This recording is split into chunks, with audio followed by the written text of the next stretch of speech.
Morning students, will start with our next lecture of death of partner. Now this is an unsolved sum from your text book. अब ये आपकी text book का ही unsolved सम है, छोटा सा सम है. इसके पहले हमने जो 2 सम किए थे उसमें हमने revaluation account, partners capital account and balance sheet ये तीनों प्रिपेयर किया था. यहाँ पर हमें सिर्फ और सिर्फ रीवैल्यूएशन अकाउंट तो प्रिपेयर करना है but in working note. Capital account prepare करना है but only that partner who has expired. And balance sheet no need of preparing because they have not asked balance sheet, so will not prepare balance sheet. और 2 working note करने के लिए बोला है. 1 working note is regarding profit, जो profit and loss suspense account हम find out करते हैं. And the second one is regarding goodwill. Okay, तो ये 2 वर्किंग नोट आपको उसके लिए करने हैं, गुडविल के लिए और प्रॉफिट एंड लॉस सस्पेंस के लिए. ओके, चलिए सम पढ़ना स्टार्ट करते हैं. What is given here? Rahul, Rohit and Ramesh are in business sharing profit and losses in the ratio 3:2:1 respectively. The balance sheet is as under. Asset side में देखोगे तो बहुत सारी चीज़ें, लेकिन जब हम बैलेंस शीट प्रिपेयर नहीं कर रहे तो हमको कुछ लिखने की ज़रूरत नहीं है. यहाँ से सिर्फ हम रमेश का कैपिटल, क्योंकि यहाँ पर रमेश एक्सपायर्ड हो रहा है, अगर आप नीचे देख रहे हो तो रमेश का कैपिटल हम सिर्फ रिकॉर्ड करेंगे. बाकी ये दोनों भी नहीं लिखेंगे, ये लिखेंगे बट सिर्फ रमेश का शेयर. यहाँ पर मैंने वर्किंग नोट किया है 96,000 है और जो रमेश की प्रॉफिट शेयरिंग रेशियो है वो 1:6 है, यानी कि 1/6 है. तो आप 1/6 इंटू 1/6 आप डिवाइड करोगे 6 से तो 16,000 मिलेगा. ओके, तो ये 2 पोस्टिंग हमें करनी है, वो हम कर लेते हैं. यहाँ पर कैपिटल अकाउंट है, I have already written. See Ramesh capital account मैंने बनाया है, वहाँ पर ऑलरेडी बैलेंस ब्रॉट डाउन लिखा हुआ है. और फिर हम नेक्स्ट लिखेंगे, I will write bye general reserve and reserve. आपको मैंने वर्किंग नोट में फाइंड आउट करके दिया है, सिर्फ रमेश का रिजर्व यहाँ पर लिखना है. और रमेश का रिजर्व कितना है? That is 16,000. यानी कि बैलेंस शीट में से आपने सिर्फ 2 चीज़ें लिखी हुई हैं. One is the partner who has expired, उसका capital, and secondly reserve. Okay, अब हम एडजस्टमेंट की तरफ चलते हैं. When that person has died, he has died on 1 October, यानी कि अप्रैल, मई, जून, जुलाई, अगस्त, सितंबर, 6 months. In after 6 months of accounting year he has died. Okay, पहला एडजस्टमेंट लेते हैं. What is given here? RDD is to be maintained at 5% on debtors. Balance sheet तो हम प्रिपेयर नहीं कर रहे हैं, तो डेटर्स पर 5% आएगा. डेप्टर्स की अमाउंट कितनी है? 1 लाख. 1 लाख पर 5,000 विल कम, 5% विल कम 5,000, यानी कि ये डिक्रीज हो रहा है. डिक्रीज हो रहा है तो ये हमारा प्रॉफिट है. It will come in this way by RDD.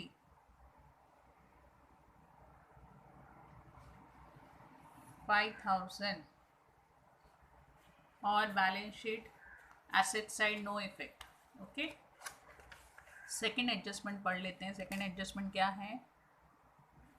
Plant and machinery and investment were revalued at 80,000 and 41,000 respectively. अब revaluation account actually working note में बनाना है, तो हम देख लेते हैं. प्लांट एंड मशीनरी 85 थी, 80,000 किया, यानी कि हमने क्या किया है? डिप्रिसिएट किया है. तो will write here to plant and machinery and it will come 5,000. And फिर जहाँ तक इन्वेस्टमेंट का सवाल है, 3,50,000 था, 4,10,000 करने के लिए बोला है, यानी कि एप्रिसिएट किया है. So it will come this side by investment.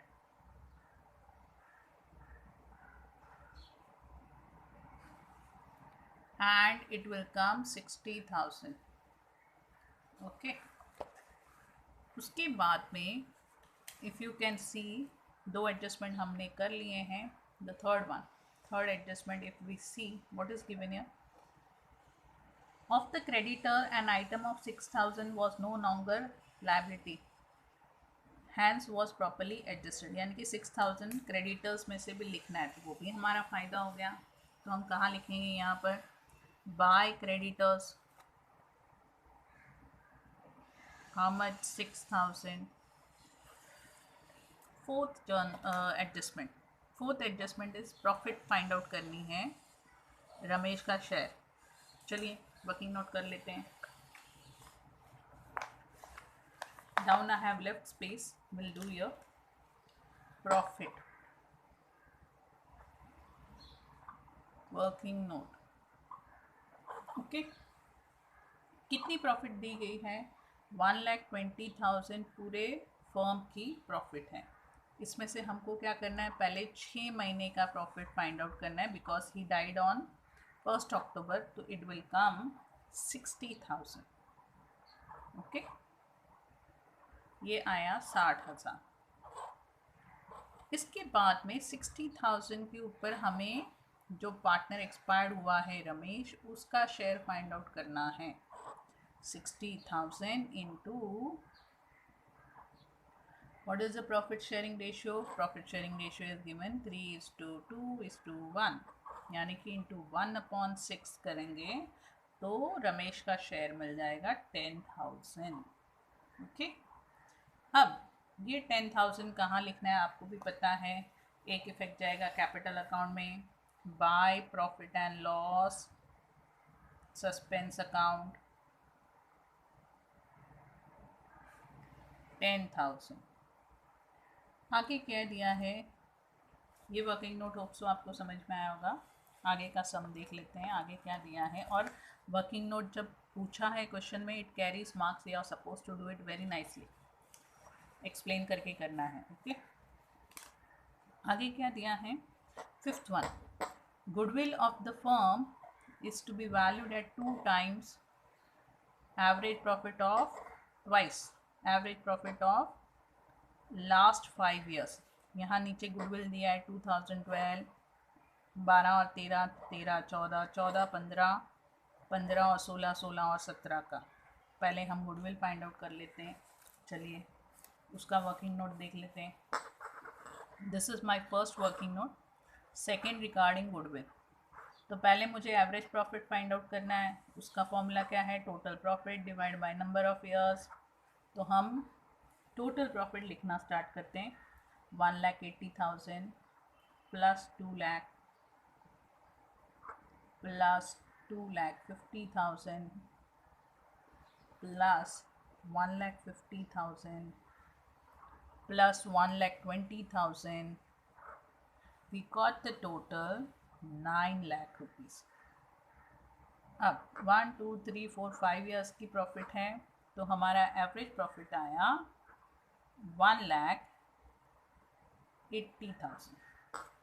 Goodwill का फॉर्मूला है average profit into number of years purchase. So 1,80,000 into number of year purchase दिया है 2, इट विल कम टू 3,60,000.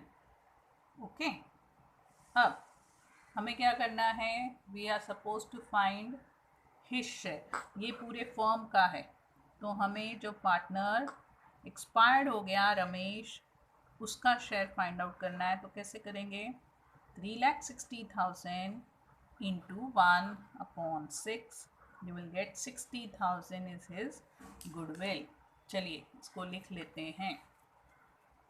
कहाँ लिखेंगे, R profit and loss, sorry R capital account, by goodwill, goodwill account 60,000.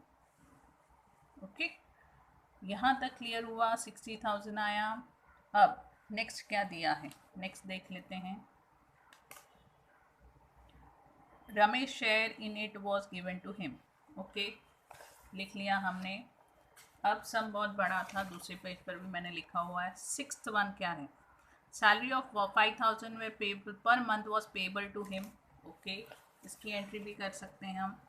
यहाँ पर करेंगे by salary per month he was paid 5,000. How many month he was there? 6 month he was there, क्योंकि 1 अक्टूबर को expired हो गया, तो कितना आया? 30,000 ये हो गया. सेवेंथ वन में दिया है इंटरेस्ट ऑन कैपिटल हमको फाइंड आउट करना है 5% पर एनम के हिसाब से. चलिए interest on capital find out कर लेते हैं. Will find interest on capital. उसके लिए भी वर्किंग नोट कर लेते हैं. यहाँ पर third working note regarding interest on capital. Okay. अब जो उसका कैपिटल है 2,40,000, उसके ऊपर 6 मंथ के लिए और हमें 5% फाइंड आउट करना है. That will come 6,000 rupees. लिखना कहाँ है? Will write here by interest on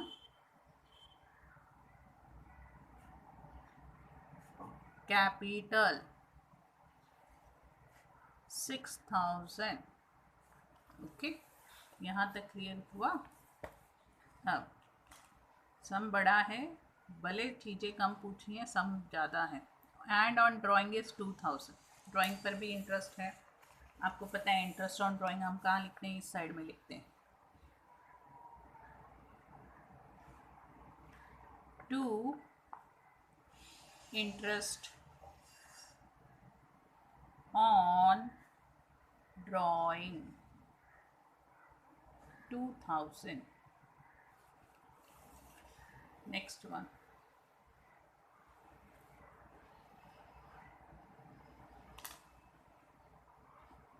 Eighth one. Drawing made by Ramesh up to September 2000 was 5,000 per month. इसका भी इफेक्ट कर लेते हैं. टू ड्राइंग ना 5,000 पर मंथ के हिसाब से था उसके पास, and 6 month he was alive, so 30,000 ये आ गया. ओके, नीचे क्वेश्चन ही दिया है. Prepare Ramesh capital account showing amount payable to his executor and give working note. This is given. Okay, चलिए अब क्लोज कर लेते हैं. Will start with revaluation account. देखने से ही समझ में आता है credit side total is heavier. What is the total? It is 71,000. Same total will write here 71,000. उसमें से 5,000 माइनस करके जो बच गया वो कैपिटल अकाउंट में हमें ट्रांसफ़र करना है. और किसके? सिर्फ और सिर्फ रमेश के शेयर फाइंड. तीनों का लिख सकते हैं, राहुल, रमेश एंड रोहित एंड रमेश. सिर्फ रमेश का ट्रांसफ़र करेंगे हम. नाम लिखती हूँ मैं यहाँ पर, Rahul, Rohit, and this is also in working note. Okay, ये आपको पूछा नहीं था, ये भी वर्किंग नोट में ही हमने किया है. एंड रमेश 5 गया, 66,000 बचा. 3:2:1 रेशियो में डिस्ट्रीब्यूट करने के बाद में first one 33,000, second one 22,000 and third one 11,000. अब सिर्फ हम ये ट्रांसफ़र करेंगे, बाकी नहीं करेंगे. यहाँ डेबिट, यहाँ क्रेडिट में बाय रीवैल्यूएशन अकाउंट.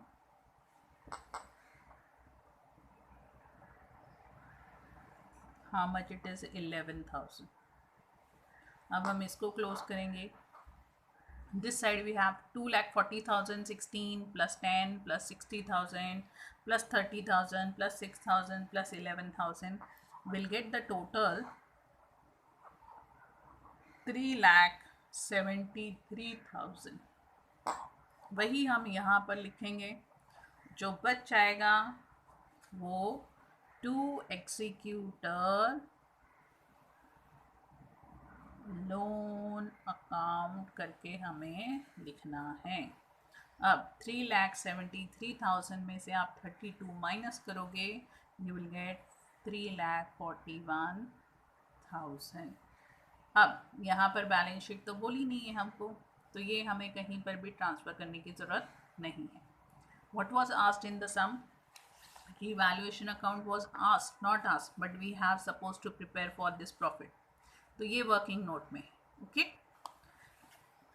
जो पार्टनर एक्सपायर्ड हो गया उसका कैपिटल अकाउंट, और ये जो तीनों वर्किंग नोट हैं इनके लिए मार्क्स अलॉटेड हैं. ये करना आपके लिए दिस इज़ वेरी कंपल्सरी.